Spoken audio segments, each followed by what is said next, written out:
the RMReviews The Tree of Life, starring Brad Pitt, Sean Penn, Jessica Chastain, Hunter McCracken, and directed by Terrence Malick, a critically acclaimed film not on general release, which we actually saw at the Cornhouse, Manchester, on Oxford Road.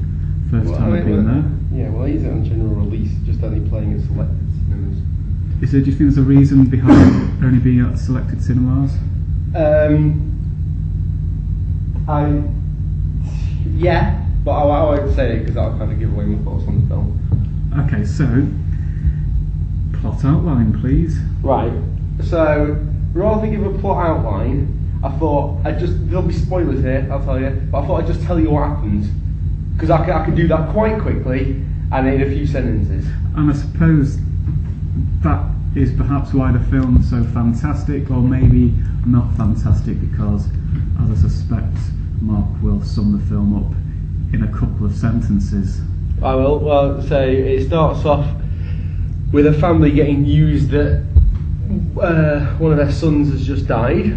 Then it goes to a random assortment of images which seem to represent the creation of the earth. It starts off with pictures of the universe, then volcanic eruptions, then some goo, then bacteria being formed and sea life, then there was even a little bit with dinosaurs. I felt for 20 minutes. No, I actually timed it. It was about 25 minutes of literally just pictures. Well, I would point the pictures very, very pretty, like gorgeous to look at. But anyway, it goes back to the family for about a good hour. It follows the life of one of the children, who later grows up to be, who I would presume, Sean Penn. I'm not 100% sure. No, that's correct. It's Sean Penn. And then it goes back, and then at the end, it goes to Sean Penn growing up, walking with some random people along a beach and getting his knees wet. And then it ends with a few more funky pictures. I felt the 25 minutes of funky pictures and nice music, I was flicking between the National Geographic channel and the God channel. Well, I would say I'm very glad that massive chunk in the middle came back to actually being a bit of a story, because if it was just the series of pretty pictures, as gorgeous as they were to look at, Jesus Christ, I would have struggled for that too. I was concerned. I couldn't see an end to it. I thought it would be like that the whole time. Yeah.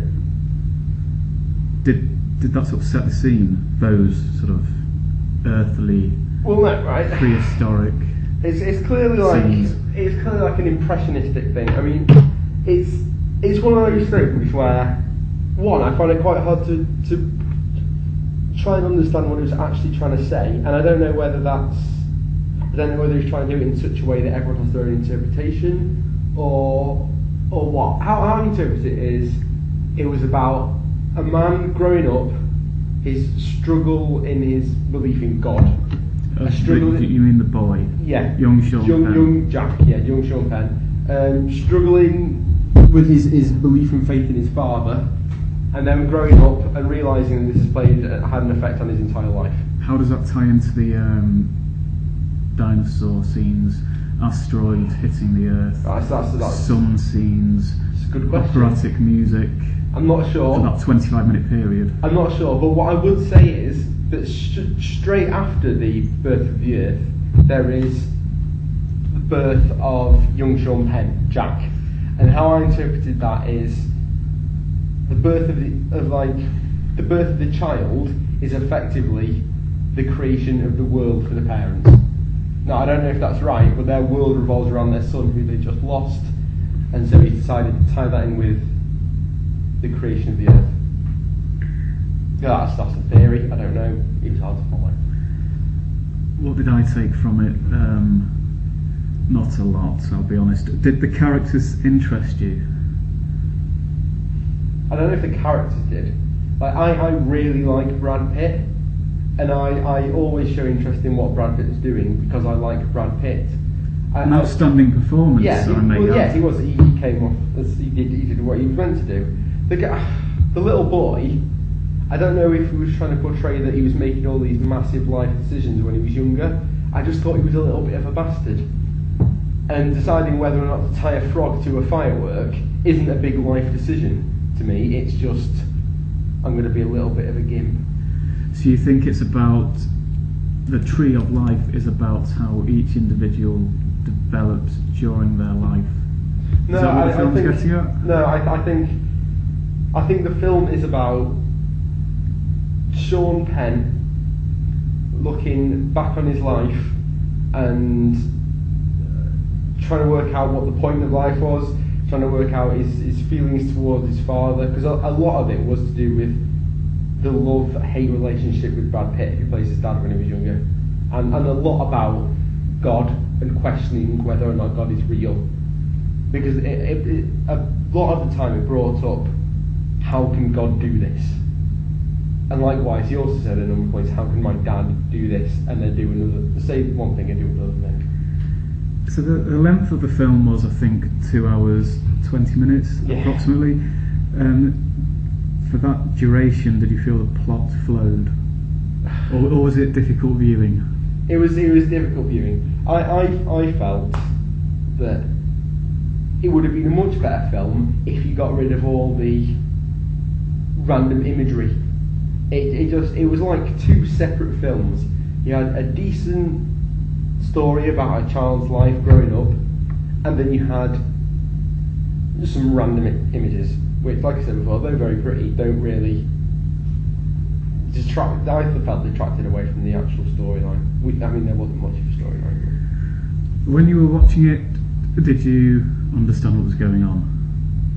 And obviously you understand the sort of, the boy ties a frog to a rocket and the sort of childhood mischievous behind that, but I mean, did you understand where the plot was going and the storyline itself? Not really. At the time, part of me was thinking, what's going on? And afterwards I did have to kind of put it together in my head. Would you describe it as a pretentious film? But incredibly so. And it won, which award did it win? It won the Palme d'Or at the Cannes Film Festival. Which screams pretentiousness. Well, yeah, it does. The thing is, as you said at the very start, it's critically acclaimed, right? And I wouldn't have expected any other accolade, because it's one of those films where critics say that they like it because it is so pretentious, but it's supposed to have loads of thought-provoking imagery. And when a critic says that it's amazing, a film like this is amazing, it shows that they really know what they're talking about, and they can see a really deep and thought-provoking film if they understand it or not. So I would say that, you know, the people watching it, the film critics, would jump on the bandwagon just to seem like they know what they're talking about and have a great knowledge of films. But I did find it very hard viewing. I think it was beautifully shot. It was a great artistic piece, but not a film for me. I'd say if you want to just like understand the pretty pictures, look at the poster, because it's a really attractive film poster. It's one of the best film posters I've ever seen, and all the pretty pictures in the film are in that poster. So all you need to do is show that poster at the start of the film, then get rid of it, and then just have a decent story about a child growing up. They're done. Was there an exciting climax? Well, there might have been, but I didn't have a fucking clue what was going on. How into at the end, Sean Penn's walking with some people, and I assume he was following his brother. So I assume he felt that he was following his brother to heaven. But I didn't have a clue what was going on at the end. It just didn't stuck on. I don't understand. So on the basis of that, perhaps it's a film that you should go and see and work out a self-interpretation, because myself and Mark found it very difficult to come up with a description of the film It might be and worth a clear watching. Plot outline. It might be worth watching it again, but I'm certainly not going to. Which was a question I was going to ask. Would you watch it again? And you say no. So far too much effort. I would say no, but I don't regret seeing it. So, well, Actually, can I say another point? yes. My biggest issue with it is it's one of those films where I feel, because I don't really understand it and it's really hard to follow, that's fine, but then I also feel that I feel it makes me feel stupid because I don't understand what's going on. And that's like, if I can't follow a film, fine, but I don't like a film to make me feel stupid. It's like Stephen Hawking's version of Inception. That might make sense if you watch the film. Scores out of 10. For the nice pictures. No, it's got to be as a whole. Well, no. Obviously take it into consideration. I think that's one of the strongest points of it. I wouldn't disagree with that. Because they are very, very, very 4. And I'm being generous. 4 out of 10 for a critically acclaimed film. I would give it 6. Just because I'm feeling generous. If you weren't feeling generous, what would you give it? 5. Right, that's quite a high score considering you'd admit that you don't really know what was going on. I want to sit at a table with sort of a dozen film critics that said this is a 5-star film and get them to tell me why it's a 5-star film. And I bet you they'd all say completely different things. And perhaps it will become clearer to me, but as Mark says, they will probably all say different things.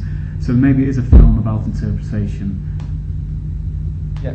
But anyway, thanks for listening, guys, and we will see you soon.